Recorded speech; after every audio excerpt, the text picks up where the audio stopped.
Boa tarde, pessoal. Estamos de volta, preparados para mais uma tarde repleta de conhecimento? Eu espero que sim.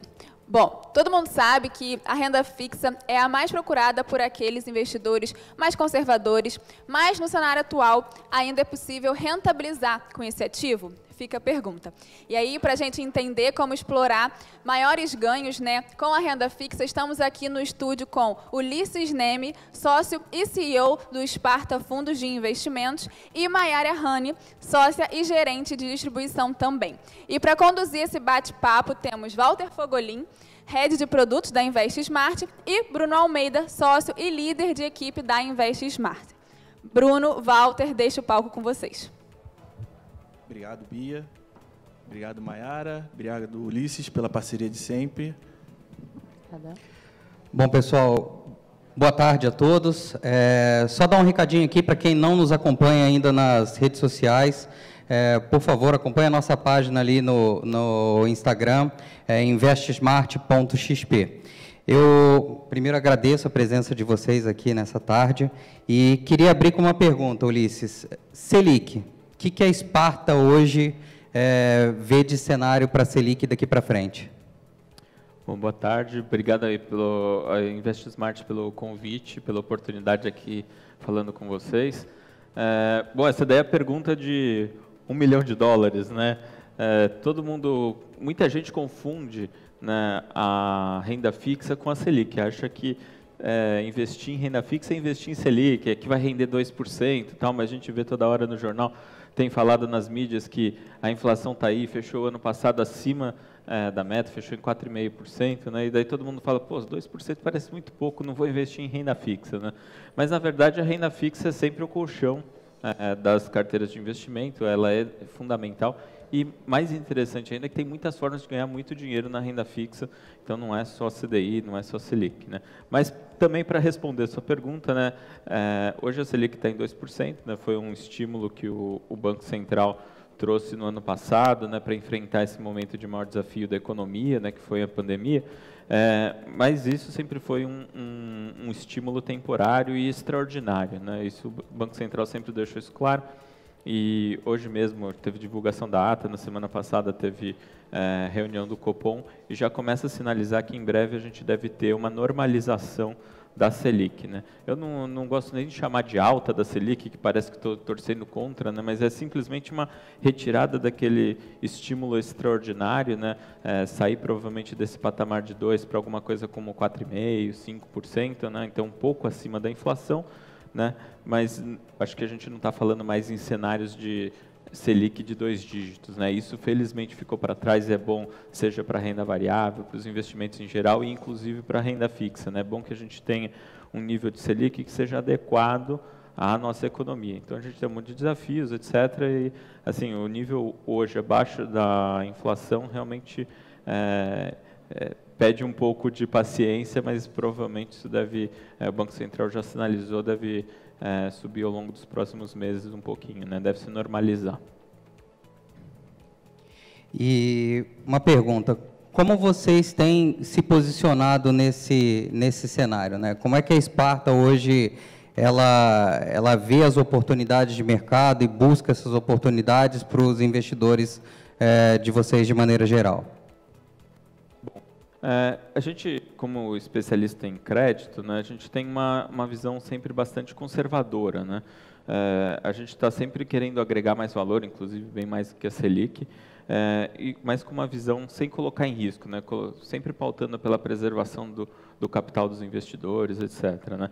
E a gente, na verdade, tem visto um monte de oportunidades, né? Nunca teve tão bom investir em crédito privado, que é a nossa especialidade lá na Esparta, como nesse momento, né? Então a gente hoje vê a remuneração, o spread de crédito, que é aquela remuneração a mais que você tem por investir num título privado e não num título público, né? Então que você tem um retorno adicional, ele nunca teve num patamar tão alto como ele está hoje, né? Então acho que é um dos momentos mais atrativos para a gente investir em crédito. E a gente tem aproveitado oportunidades, né? Acho que muita gente tem na cabeça que renda fixa é um negócio que não oscila, é um negócio sempre reloginho, né? E ano passado acho que isso ficou bem evidente que não é bem assim, próprio Tesouro Direto, né, já deixar claro para os investidores, né, que tem títulos atrelados à inflação, tem títulos pré-fixados que eles oscilam e às vezes podem oscilar até mais que a Bolsa, né? E também é justamente nessas oscilações que podem surgir oportunidades, né? Então a gente aproveitou o ano passado para ir às compras, né? A gente brincava que teve um Black Friday logo no início da pandemia, né? Que tinha títulos que a gente comprou de empresas de primeiríssima qualidade que a gente assim nunca viu naqueles preços, né? Com descontos de 10%, 15%. E a gente acabou aproveitando essas oportunidades, teve aí um ótimo retorno e continua reconhecendo esse retorno ao longo do tempo, né? Então a gente tem conseguido renovar nossa carteira com o tempo, aproveitando essas oportunidades, né? Desculpa, Ulisses, até queria fazer alguns adendos aqui. No ano passado, as pessoas, os investidores principalmente, né, elas começaram a buscar retornos mais elevados na renda fixa, não levando em consideração o risco também que eles estavam correndo dentro desses ativos, né? Então, hoje você tem alguns ativos de renda fixa que você consegue via plataforma e etc., com retornos super interessantes, de 7% ao ano, às vezes até mais, mas com uma volatilidade também muito elevada, né? Então, assim, é possível, sim, você conseguir retornos mais elevados, mas você também precisa entender os riscos desses retornos, né? E a ideia, realmente, na Esparta é buscar um retorno interessante para o investidor, para essa parcela de conservação de patrimônio, mas também ponderando muito bem pelo risco desses investimentos, né? E o que nós vimos no ano passado foi, de fato, uma oportunidade única, né, que a gente não via, acho que nunca viu, né, na verdade, no mercado de crédito privado, que foi, de fato, esses preços super descontados de empresas muito boas, de empresas muito sólidas no mercado, né? Até um ponto bem importante, né, para se levantar, o grande medo dos investidores, quando se trata de crédito privado, é o medo das empresas quebrarem, de fato, né? E a gente teve uma pandemia, nós tivemos uma crise, né, como nunca vista antes, de fato, uma crise de saúde muito complicada, e ainda assim, as empresas que acessam, né, o mercado de capitais, nenhuma quebrou. Claro que a gente teve, né, os microempreendedores, empresas médias que quebraram no mercado, mas as empresas que têm musculatura financeira, de fato, né, para acessar o mercado de capitais, elas continuaram de pé, né? Teve ali um ligeiro aumento de risco de crédito, claro, porque toda a crise traz, de fato, uma deterioração do crédito, mas ainda assim elas se mantiveram em patamares saudáveis.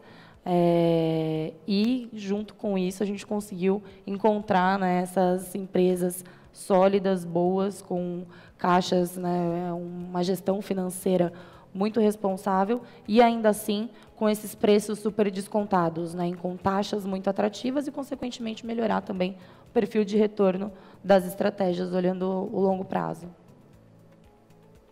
Não, perfeito. Bruno, quer fazer alguma...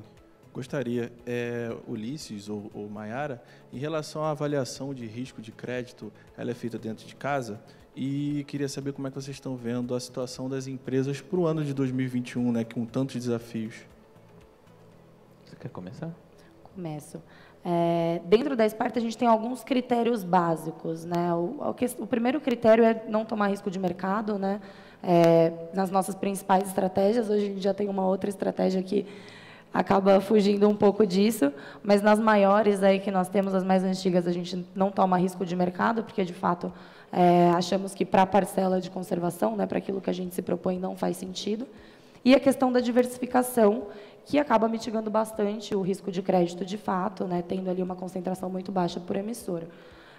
Só ter a diversificação ela não é suficiente, né? Você pode ter ali, claro, um emissor ou outro que venha ter uma marcação negativa e todos os outros, né, vão acabar segurando essa rentabilidade, mas a ideia é não ter nenhuma surpresa, né, nenhuma inadimplência, e para isso a gente precisa ter uma análise muito criteriosa. Então, a gente tem ali uma equipe de gestão que é formada por 2 gestores, né, mais os 8 analistas que nós temos hoje, que dão suporte para esses 2 gestores, mais o diretor de investimentos, mais o diretor de risco, e todos eles vão fazer ali análises quantitativas e qualitativas de todos os emissores e entender, né, se de fato eu costumo brincar, né? Se cair uma bomba nessa empresa, ela vai continuar me pagando ou não, né? Se cair uma bomba e continuar me pagando, aí a gente pode estudar de fazer alocação ou não, entender se combina com o portfólio dos fundos de fato. A gente até costuma, né, fazer uma análise própria também de ratings, né, das notas dos emissores, levamos em consideração o que o mercado, né, analisa sobre elas, mas a gente gosta de fazer as nossas análises próprias também, para ser um pouco mais detalhista. A gente acaba, talvez, sendo bem mais conservador do que o próprio mercado. E eu acho que esse é, de fato, um diferencial que a gente tem, né? Ter uma equipe com 11 profissionais focados na gestão de crédito, né? É uma equipe grande, uma equipe experiente também, e são pessoas que estão lá dedicadas a acompanhar a vida financeira da empresa. Então, até para dar um exemplo, né, a gente, no começo da pandemia, o que aconteceu? Né? A gente tinha certeza, todo mundo tinha, o que será que vai acontecer?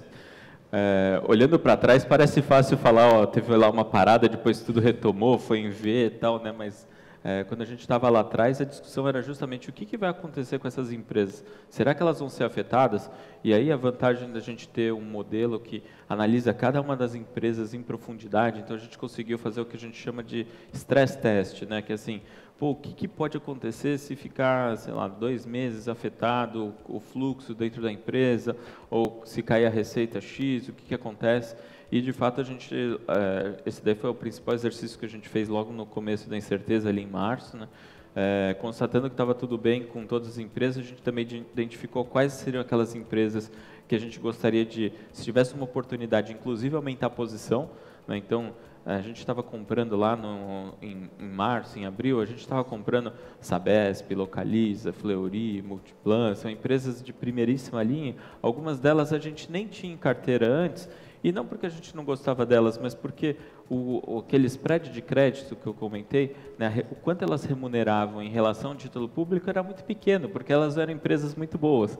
Né, mas a partir do momento que você vê elas com um grande desconto, realmente pode ser uma oportunidade ímpar. Né? Então a gente colocou todo o nosso time de análise para revisar todos os modelos, fez esse exercício todo, e isso destaca a importância de ter essa análise dentro de casa. Né? A gente conhece profundamente as empresas que a gente investe. Então, a gente fica muito confortável de simular, de saber como que elas vão reagir nesse tipo de ambiente, por mais incerteza que se tivesse no momento. E uma outra coisa importante, eu acho que é justamente os setores que normalmente a gente investe. Né? Normalmente, a gente está investindo no setor elétrico, em setores regulados de maneira geral, onde o risco é muito menor. Né? Então, mesmo quando a gente investe em setores consumo, varejo, por exemplo, a gente está falando de Natura, a gente está falando de lojas Renner, são empresas assim, que são as líderes dos seus segmentos, são as líderes dos seus mercados, e com certeza a gente entende que tem assim, um nível de musculatura financeira muito maior do que as demais empresas para enfrentar esses desafios todos que surgiram. Né? O próprio processo de digitalização, né, que foi forçado em muitos casos ali, né, quem tem mais dinheiro para investir? Essas empresas que são mais capitalizadas de fato. Né? Então, e é o tipo de empresa que a gente investe. É por isso que a gente conseguiu passar de uma forma suave por essa pandemia. A gente teve alguma oscilação nas nossas cotas que refletiam a oscilação dos preços de mercado, mas que, assim como todo mundo tem intuitivamente que se as ações caem pode ser um bom momento de compra, a gente também aproveitou aquele momento para comprar, e depois a gente teve uma retomada super consistente, super forte. Né? Então, acho que por isso que nossos fundos têm se destacado. Obrigado, Ulisses. Alguma pergunta, Walter? Então, aproveitando essa questão das oscilações e tudo mais, eu me lembro que ali no final de 2019 e no início de 2020, ali, o mercado de crédito deu uma balançada, né? E acho que vai em linha com aquilo que você falou.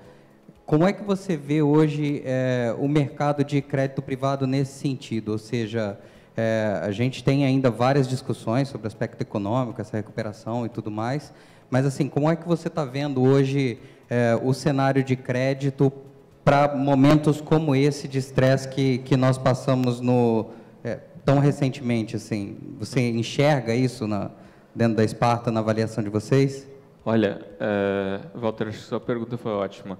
2019 a gente brinca lá na Sparta que foi um aquecimentozinho, né? A gente teve de fato uma chacoalhada e, na verdade, a gente Nossa avaliação interna é que a gente tinha lidado bem com a chacoalhada de 2019, de novo, de tudo que a gente precisa fazer como gestor para zelar que as cotas representam fielmente os ativos que a gente tem em carteira, aproveitar as oportunidades, tudo, e depois veio o teste para valer, né? Veio a final da Champions League ali no começo na pandemia, a gente precisava de fato tá bem afiado, e eu acho que o nosso time, sim, teve um desempenho excepcional. Assim, a gente, olhando para trás, poucas coisas a gente faria diferente, né? Sempre tem aprendizados, claro, mas acho que foi muito bom. A gente tem uma visão de que, assim, o fato de oscilar o mercado, na verdade, ele mostra que esse nosso mercado está amadurecendo, né? Se a gente olhar há 13 anos atrás, já, né, na crise de 2008, nosso mercado de crédito privado, ele praticamente não oscilou. Mas não é que ele não oscilou porque os preços não, porque era tudo muito estável e a gente não foi afetado. Na verdade, não oscilou porque o nosso mercado ainda era muito pequeno, eventualmente não saía negócio, então não refletia o preço. Então, assim, então parece que passou tudo de uma forma muito suave. Mas isso mostrava que, de certa forma, o nosso mercado ainda era muito incipiente, né? E agora, nos últimos anos, a gente teve um amadurecimento enorme, né? Quando a Sparta começou com crédito há 11 anos atrás, né, tinha mais 2 ou 3 gestoras de crédito privado. Hoje em dia tem bem mais gestoras, né? Você já tem uma representatividade maior, os produtos evoluíram muito. Então, hoje, as alternativas que tem disponíveis para os investidores, elas são fantásticas. A gente não tinha nada disso há 10, 12 anos atrás, né? Então, realmente, hoje a gente avançou bem. E essa própria oscilação, então, como eu falei, ela mostra esse amadurecimento do mercado, né? Então, o investidor, ele talvez em alguns momentos ache ruim, né, que oscila, mas por outro isso é o que dá oportunidade, né? O gestor que realmente consegue se diferenciar é aquele que aproveita esses momentos para adicionar valor a mais para o fundo, né? Para trazer um retorno adicional para o fundo, né? E acho que, sinceramente, esse tipo de oscilação, eu acho que é bom a gente se acostumar, não na intensidade que a gente teve no ano passado, que realmente foi, assim, um choque tanto, né, bem forte, e depois disso o próprio Banco Central já mudou uma série de medidas, então acho muito difícil voltar a acontecer como teve no ano passado, mas assim, movimentos como a gente teve no segundo semestre de 2009, de algum chacoalhãozinho ali, não só podem ocorrer, como pode ser que seja interessante para aqueles investidores que estão buscando um retorno maior dentro da renda fixa para aproveitar essas oportunidades, né? Você quer complementar alguma coisa? Na verdade, quero sim. Até aproveitando, né, para diferenciar um pouco o que aconteceu em 2019 para o que aconteceu em 2020, né? Em 2019, a gente tinha um cenário estrutural, né, sendo totalmente modificado dentro do Brasil. Então, queda de Selic, a gente tinha a Bolsa subindo muito, né, muitos investidores, por conta da própria queda da Selic, buscando um rebalanceamento de carteira maior também, né? A gente já vinha de anos muito bons para a renda fixa, de crescimentos, né, exponenciais, de fato, para a categoria. E os investidores, eles estavam, de fato, super alocados, né, em crédito privado. Então, a gente viu esse rebalanceamento, de fato, de carteira. Então, uma migração para categorias de maior risco, que trouxe, né, essa demanda um pouco mais fraca para a categoria e, consequentemente, essas marcações mais pesadas em 2019. Então, uma questão realmente que a gente fala, né, que é uma reprecificação técnica, de fato, que não tinha nada a ver com a deterioração de crédito das empresas que estavam em carteira ou que atuavam no mercado de crédito. E aí, até para dezembro, janeiro do ano passado, as coisas já começaram a ficar um pouco melhor, né?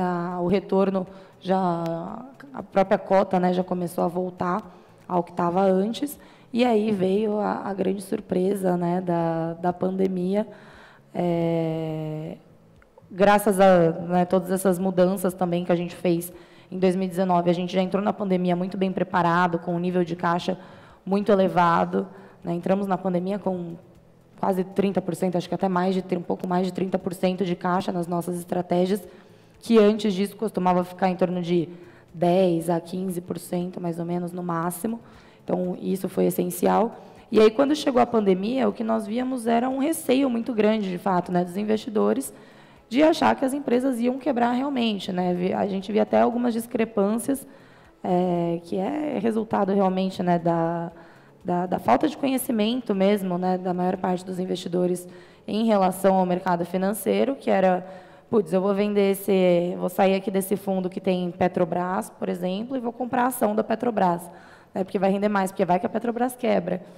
Então, a gente via esse receio, né, e algumas coisas que não faziam sentido acontecendo de fato, mas isso acabou culminando numa venda muito forte, né, dos ativos. E até para deixar um pouco mais claro para os investidores, que eu acho que fica um pouco difícil realmente de entender, né, um desconto dos ativos, o que aconteceu para cair, mas é renda fixa e etc. Eu sempre gosto de fazer uma analogia com venda de imóvel, né? Então, você tem ali 2 apartamentos idênticos, iguais, cada um vale 1 milhão, e você apertou aí as suas contas, você não se arrumou direito, e você precisa vender para ontem um desses apartamentos, né? E no momento onde você está, no cenário onde você está, você não tem gente querendo comprar um apartamento de 1 milhão, então você precisa dar um desconto nesse preço para você conseguir vender. E você começa a baixar esse preço até achar comprador no quanto, né, você está disposto ali a vender.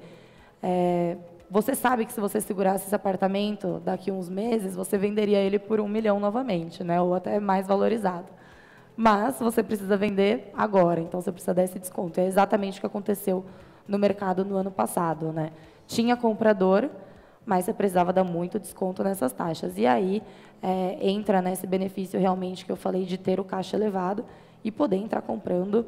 Essa foi a Black Friday do Ulisses, então. Essa foi a Black Friday fora de época. E teve uma coisa interessante também que a gente fez, que foi o seguinte: em 2019, com aquele chacoalhão, a gente ficou com a gente teve essa leitura que, de fato, provavelmente, nosso mercado mais maduro ia ter outros movimentos parecidos com aquilo que aconteceu. Então, a gente entendeu que era mais interessante a gente trabalhar com uma parcela maior de caixa do nosso fundo. E a gente até propôs em assembleia, aprovou, nos nossos fundos, uma mudança de estrutura para dar um desconto da taxa de administração para a parcela que ficava em caixa. Isso permitia que a gente ficasse com um volume de caixa maior nos nossos fundos, sem afetar os investidores, né? E isso seria um fator de sucesso importante caso tivesse uma oscilação, né? Obviamente que a gente não estava planejando, prevendo nenhuma pandemia, nem nada do gênero, mas o fato é que essa alteração entrou em vigor no começo de 2020, e daí, quando veio a pandemia, a gente já estava com essa nova estrutura, deu muito mais flexibilidade para a gente enfrentar todo esse cenário, essa Black Friday, poder ter bala na agulha para efetivamente ir lá e comprar, né? Então, acho que essa também foi um aprendizado que a gente tirou lá de 2019, que acabou beneficiando demais a gente em 2020, né? E que eu, sinceramente, já estou vendo até outros gestores do mercado fazerem coisas semelhantes. Acho legal, porque isso mostra que é justamente um amadurecimento, né? E é bom para o investidor, né? Tipo, esse é o mais importante. Ele basicamente vai, de fato, remunerar o gestor só pela agregação de valor com análise de crédito. É isso aí. Com certeza. O BNDES tem uma participação muito grande ainda, né, na captação de recursos para as empresas. Uhum. Como é que a Sparta, e eu vou começar pelo Ulisses, vê a esteira de captação para esse ano das empresas em termos de emissão de novos créditos? Então, tá bom. Vamos falar de duas coisas, né? Então, sobre o BNDES, né? De fato, o BNDES ele sempre teve um papel muito ativo no financiamento de longo prazo aqui no Brasil, justamente porque a gente tinha um histórico de juros elevados e tudo. Além dessa diretoria do BNDES, ele também tem um corpo técnico que, principalmente para projetos de infraestrutura de longo prazo, realmente eles têm bastante conhecimento sobre isso, conheciam fazer um ótimo trabalho. Mas é desejável, do ponto de vista de país, né, que efetivamente o setor privado financie o próprio setor privado, né? Então, que os investidores financiem as empresas diretamente, né? Que tem uma desintermediação que reduz o custo de captação para as empresas e aumenta o retorno para os investidores. Então, é um ganha-ganha, né? Então, de fato, nos últimos anos, né, a gente vê isso, pelo menos nos últimos 5 anos, o volume que foi sendo financiado para o BNDES ele foi caindo bastante, né? Isso é bom porque ele foi sendo compensado pelo amadurecimento do mercado de capitais. Então, os fundos cresceram bastante de tamanho, as empresas passaram a buscar diretamente os investidores, as debêntures incentivadas, né, com benefício da isenção de imposto de renda, foi um instrumento super importante para esse movimento, né? Então, assim, a gente teve um franco amadurecimento, de fato, do nosso mercado. Então, assim, diminuiu o papel do financiamento depender só do setor público, né? Isso foi muito importante. Ao mesmo tempo, as empresas elas precisam de recursos para financiar os projetos de longo prazo, né? De fato, a gente vinha numa toada de crescimento bem forte, e agora que a gente teve a pandemia, deu uma segurada. Então, de maneira geral, as empresas deram uma segurada nos seus projetos de mais longo prazo, né? Basicamente por conta de toda a incerteza que a gente viveu ano passado, né? Então, muitas precisaram acessar o mercado basicamente para manter as suas estruturas de capital, rolar as dívidas que estavam vencendo, se refinanciar, mas de uma forma, acho que saudável, sem um crescimento expressivo, como era de se esperar num cenário desse. Mas, por outro lado, agora que a gente já entra em 2021, com uma perspectiva de vacinas, a gente já vê 2021 com assim, o pipeline de projetos de infraestrutura no país, ali capitaneado principalmente pelo Ministério da Infraestrutura, enorme, um monte de concessões para serem leiloadas, etc. Então, você tem uma demanda por capital vindo das empresas assim, muito grande. Isso é uma excelente notícia para nós gestores e para nós investidores, justamente porque essa disputa por dinheiro que vai ter, no bom sentido, né, essa alta demanda que vai ter por dinheiro, faz com que efetivamente nossos rendimentos sejam melhores, né? E o que costuma acontecer em todos os mercados, né, no mundo inteiro, que passaram por esse tipo de queda estrutural de taxa de juros, né? Então, sair daquele patamar lá de 2 dígitos, ter uma inflação controlada, um ambiente de melhor segurança jurídica, etc., né? A gente tem um florescimento do mercado de capitais, justamente porque os juros mais baixos, eles possibilitam que uma série de projetos se torne viável, né? Então, as empresas querem efetivamente investir para crescer, e assim, a renda fixa ela pode ser um canal muito fértil justamente para buscar esses recursos para financiar esses investimentos. E isso principalmente nos setores regulados, né? Então, assim, exemplos óbvios, né? Mas uma linha de transmissão, uma estrada, uma hidrelétrica, você obviamente não tem um retorno do investimento em poucos anos, não. São investimentos de longo prazo, que os acionistas dessas empresas fazem, mas que eles precisam também contar com todo um arcabouço de segurança jurídica, justamente para atrair esses investidores de renda fixa que buscam alocações de baixo risco, mas de longo prazo também, que permita que eles se financiem, né? Então, acho que tudo isso, o resultado de tudo isso é justamente que a gente tem um amadurecimento do mercado de capitais e assim, um crescimento enorme. A gente acha isso muito saudável do ponto de vista tanto de gestor como de investidor. Ah, sim, com certeza. Maiara, gostaria de complementar? Não? Tá ótimo. Walter? Então, eu acompanho um pouco o mercado de crédito privado e assim, o que eu percebo é que a gente tem nas emissões bancárias, eu acho que o investidor está muito acostumado ainda com CDB, com a LCI, com a LCA, enfim, as letras financeiras. Esse é um mercado que é praticamente o dobro do mercado de crédito privado, né, de maneira geral. Você falou um pouco sobre o amadurecimento desse mercado.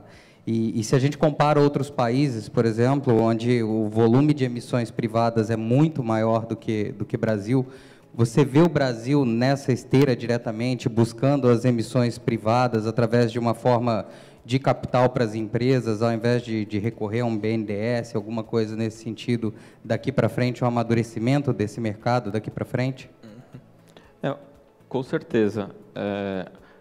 Eu acho que assim, o fato do nosso mercado de títulos bancários ainda ser tão grande aqui no Brasil, comparado com o que é em outros lugares do mundo, ele mostra justamente um pouco do nosso histórico, né? Assim, bom, todo mundo aqui há 10 anos atrás, a XP não tinha o tamanho que tem hoje ainda, né? E naturalmente todo mundo estava investindo ainda nos bancos. Quando ia para a corretora era só para ações, né? Não tinha renda fixa, não tinha nada disso, né? Então, e de fato você investia onde? Você investia em renda fixa, era o CDB do banco, né? E um CDB que pagava mal e tal, não tinha nem os CDBs de bancos médios, que hoje foi um segmento que cresceu muito, né, ao longo dos últimos anos, nem esse segmento praticamente não existia, né? Então, você de fato teve um crescimento, acho que foi saudável, mas daqui para frente o jogo muda, né?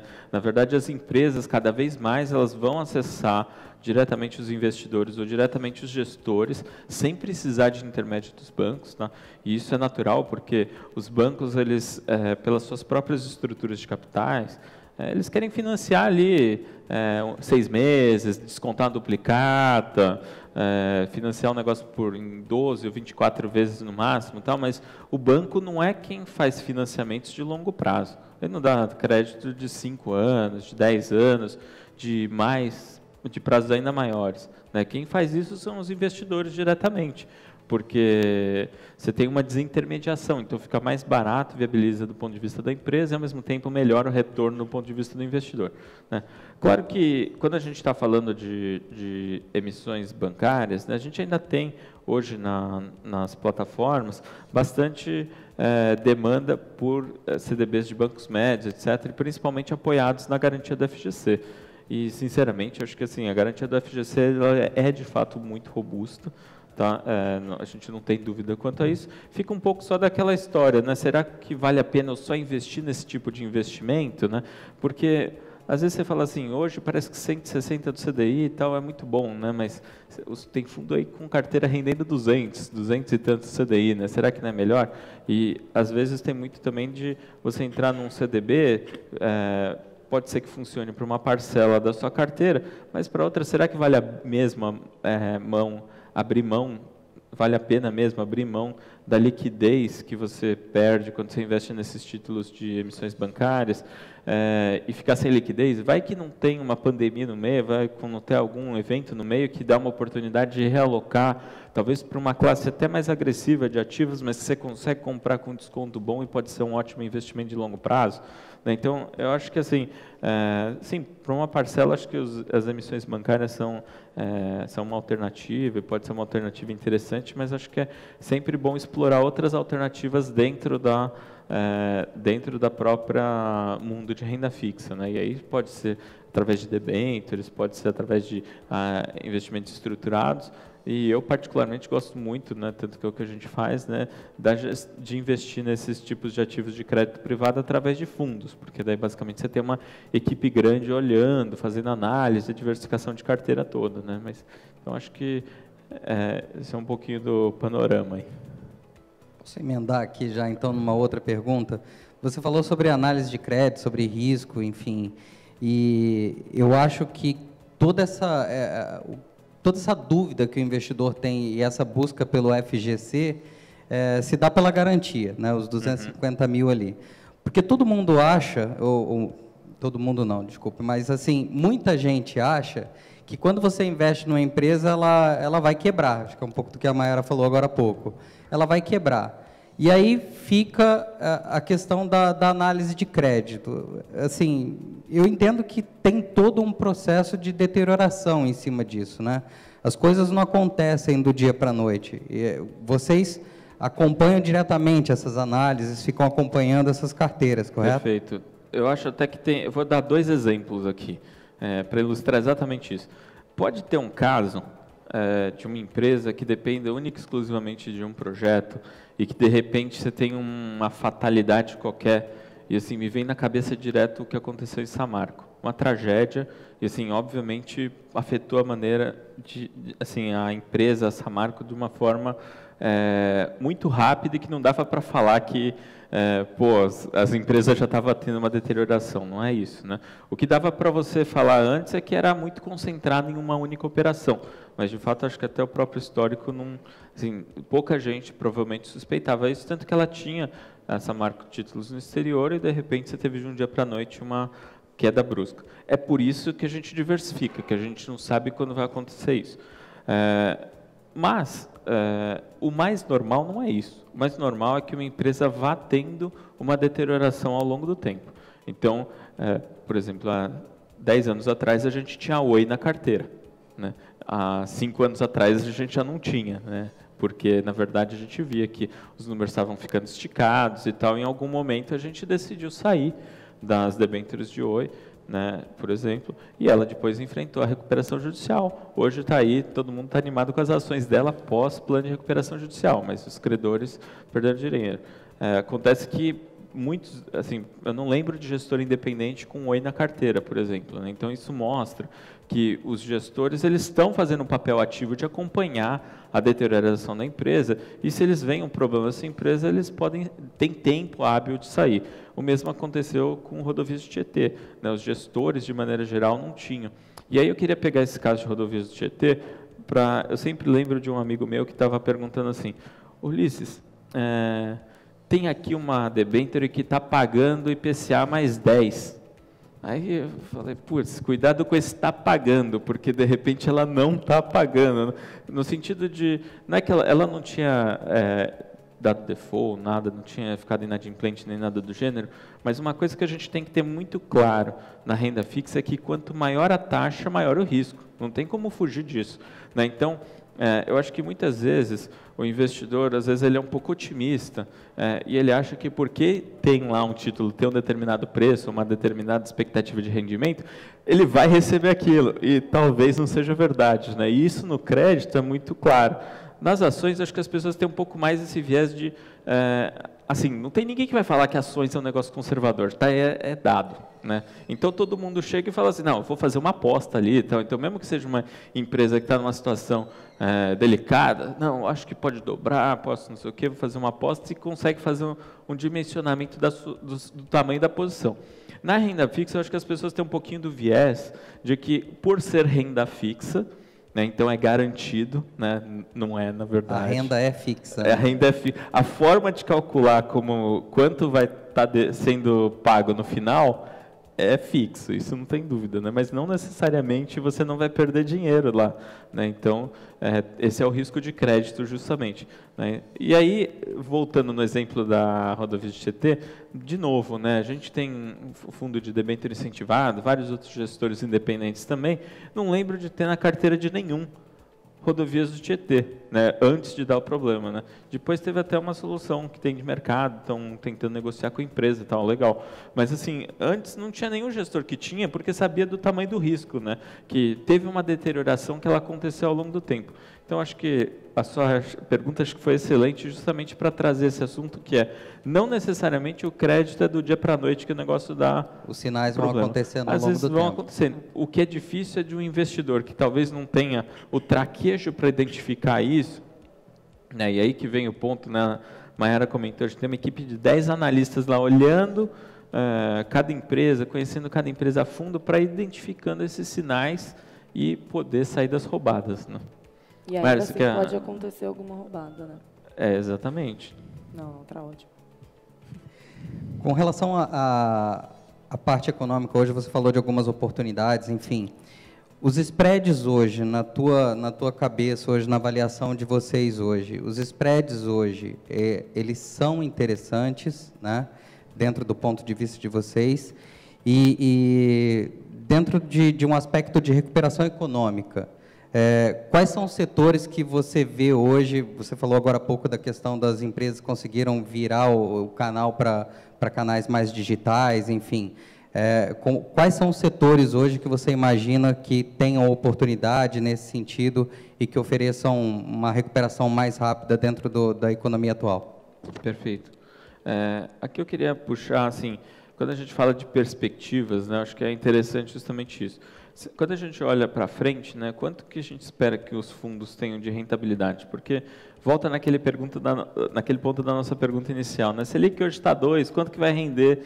O que vale não é quanto rendeu para trás, quanto vai render para frente. Se eu for investir agora, eu quero saber quanto que vai render nos próximos 12 meses, né? Quando a gente olha hoje para o mercado, né, a gente vê que a expectativa da Selic para esse ano é em torno de 3,5%. Né? E se a gente olha para a nossa carteira, a gente vê quanto que é o spread de crédito, que é aquela remuneração adicional pelo risco de crédito, a gente vê que é mais 2%. Então, só aí, a gente já está falando de provavelmente alguma coisa entre 5,5% e 6% de retorno para um fundo de crédito que está lá disponível na prateleira hoje, que se você olhar para trás, ele não rendeu isso, se olhar para frente, provavelmente ele vai render isso. Tá, essa é a nossa expectativa. Então, acho que é importante a gente diferenciar justamente esse ponto. Para trás, talvez não tenha tido um resultado tão bom, mas é como aquela molinha que foi sendo apertada e que agora pode ser que solte, né? E é isso que a gente está contando, pode ser que tenha o melhor ano aí de resultado acima do CDI dos fundos de crédito de maneira geral, e a gente está particularmente preparado para isso. Então, e aí a segunda parte da resposta é, no mundo de crédito, a gente evita fazer muitas apostas em nomes ou setores específicos. A gente busca uma carteira mais diversificada. E a gente costuma fazer as apostas, né, ou alongando os prazos médios da carteira, vamos dizer que quanto mais alonga, mais chance de ganhar, mas também mais chance de perder, ou a gente pode buscar empresas com rating um pouquinho mais baixo, né? Então, lá na crise, por exemplo, a gente estava buscando empresas com a nota de crédito máxima, né? Ou seja, melhor qualidade de crédito, porque você tinha alguma incerteza do que ia acontecer pela frente e tudo estava pagando, estava com desconto muito grande. Então, vamos pegar o que tem de desconto muito grande, mas das melhores empresas, né? Então, são os nomes que eu já tinha comentado aqui antes, né? E a gente também buscou prazos maiores.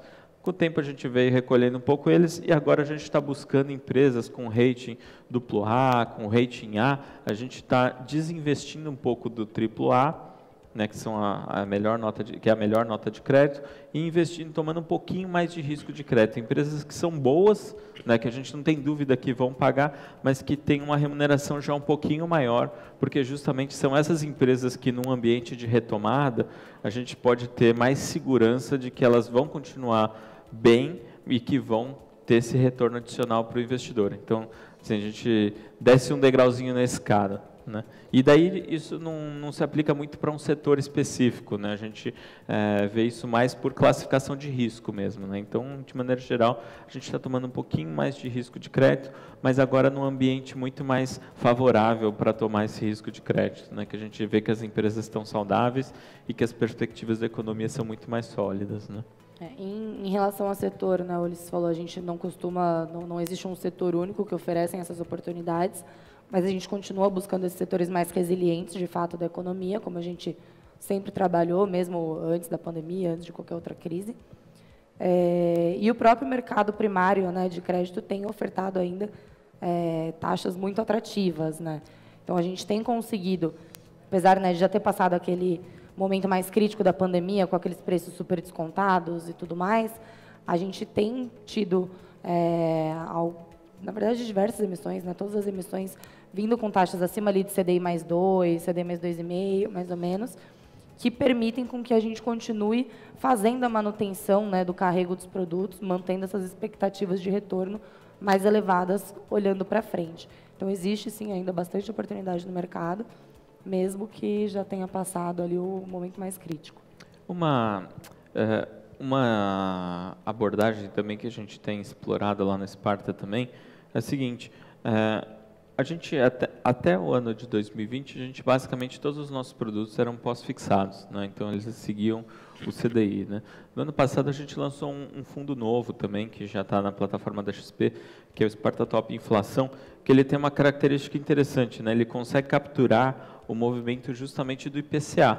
Então, além dele ter uma carteira de crédito que busca todas essas oportunidades que a gente tem explorado aqui, ele também consegue capturar esse movimento mais forte do IPCA. E como a gente viu agora, né, nos últimos meses tem saído IPCA de 1% ao mês, até são patamares bastante elevados, tanto que vai fazer o próprio Banco Central aumentar os juros, mas essa carteira consegue capturar, justamente por ter um benchmark, né, de inflação mais curto, ele consegue capturar exatamente esses movimentos de IPCA. É um dos movimentos que a gente está fazendo e que a gente deve continuar fazendo, é justamente criando produtos e incentivando esses produtos que são atrelados à inflação. Então, não só ficar com os produtos pós-fixados, mas explorar essas oportunidades no crédito privado também através de fundos indexados à inflação. Excelente, Ulisses, obrigado. Eu tenho uma pergunta em relação, muito em vias daquela questão do FGC, garantias. Você poderia explicar para a gente e para quem está acompanhando as diferentes garantias, algumas delas, as mais usuais do mercado, para o pessoal entender? Tá bom.